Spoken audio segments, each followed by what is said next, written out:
बस्तर में लगभग 4 दशक से माओवाद काबिज है और 4 दशक से काबिज इस माओवाद को समाप्त करने के लिए एक लंबी लड़ाई चल रही है।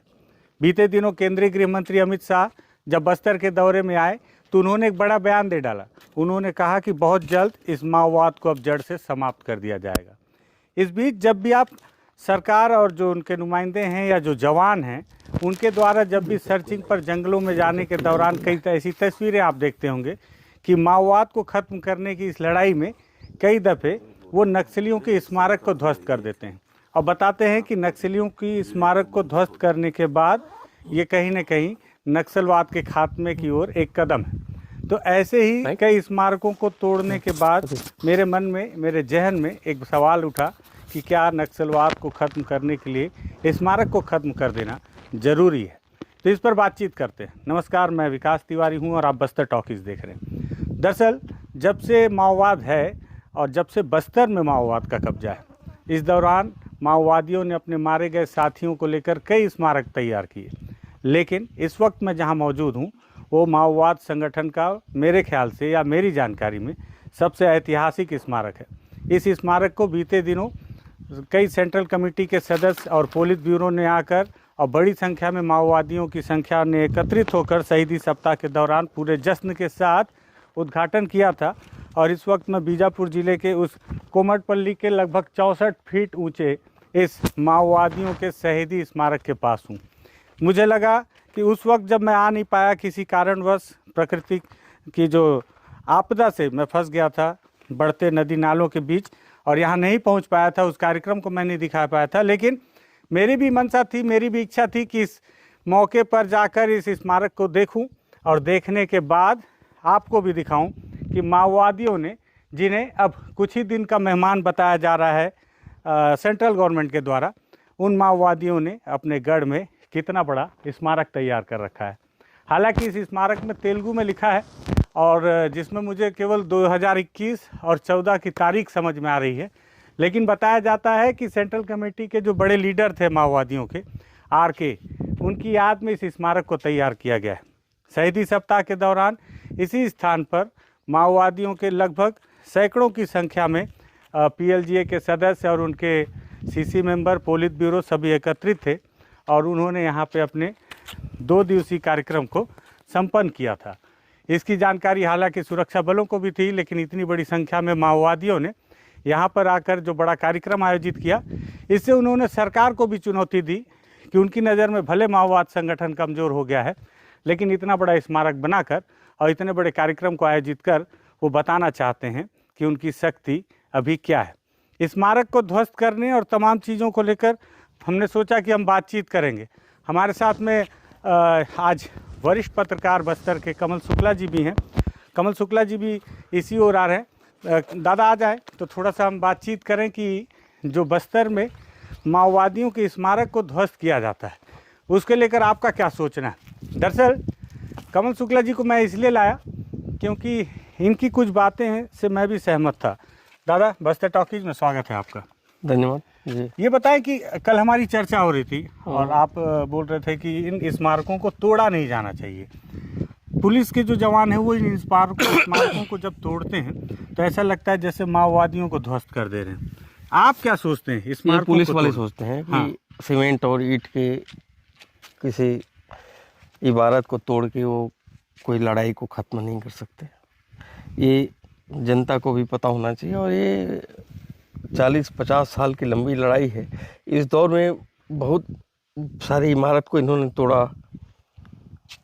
और ये कहीं से उचित नहीं है। इमारत को तोड़ने से, ईंटें को तोड़ने से, स्मारक को तोड़ने से, स्मारक के ईंटों को तोड़ने से, स्मारक के पत्थर को तोड़ने से अब लड़ाई के दस्तावेज ख़त्म नहीं कर सकते। लड़ाई तो हुई ना। हाँ, लड़ाई तो हुई। तो मेरा सोच तो ये है कि ये बहुत गलत है। उसको जो है CRPF और पुलिस के अधिकारियों को रोकना चाहिए कि जवान जिस जगह में जाएं वहाँ पे इस स्मारक पे ताकत लगाने के बजाय ताकत वहाँ लगाएं जहाँ पे वो माओवादियों का संरचना तोड़ने की बात करते हैं। यहाँ पे वो लोग हैं जो जनता की लड़ाई के लिए लड़ने वाले लोग हैं, इनका भी पक्ष है। आप ठीक है, आप सत्ता का तनख्वाह लेके आप नौकरी करते हुए आप लड़ाई कर रहे हैं, आपका अपना एक पक्ष है, मगर जो लोग बिना तनख्वाह लिए आज लड़ रहे हैं जनता के लिए, उनका भी तो एक पक्ष है।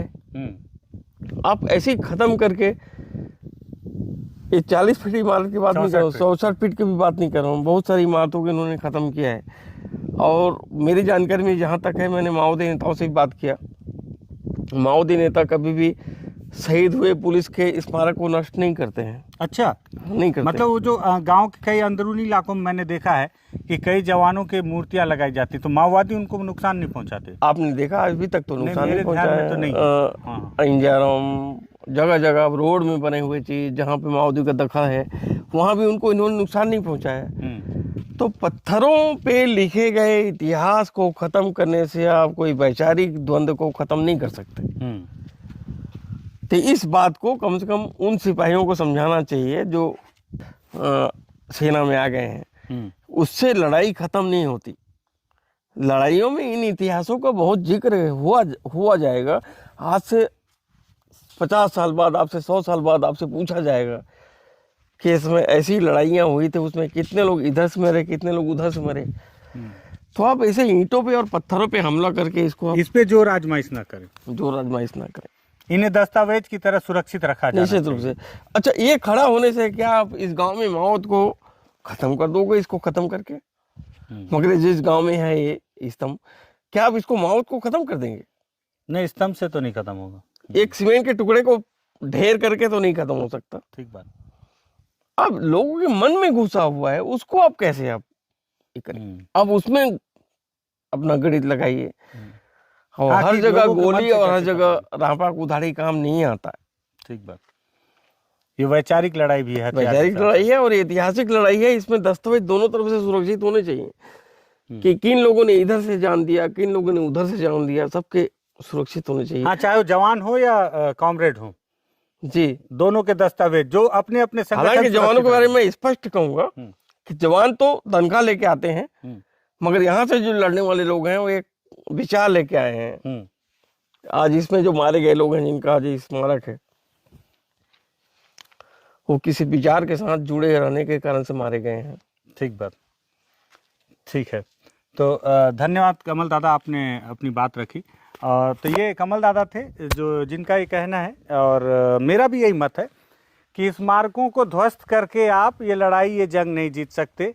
मुझे ऐसा लगता है कि इन्हें एक दस्तावेज की तरह सुरक्षित रखना चाहिए, रखना होगा दस्तावेज को सुरक्षित, क्योंकि आने वाली पीढ़ी जब इस युद्ध की, इस जंग की, इस लड़ाई का, तब वो इस बात का जिक्र जरूर करेगी कि कितने लोगों ने अपनी जान दी, दोनों तरफ से, चाहे पुलिस के जवान हों या वो कॉमरेड्स हों जो माओवादी संगठन की तरफ से लड़ रहे हैं।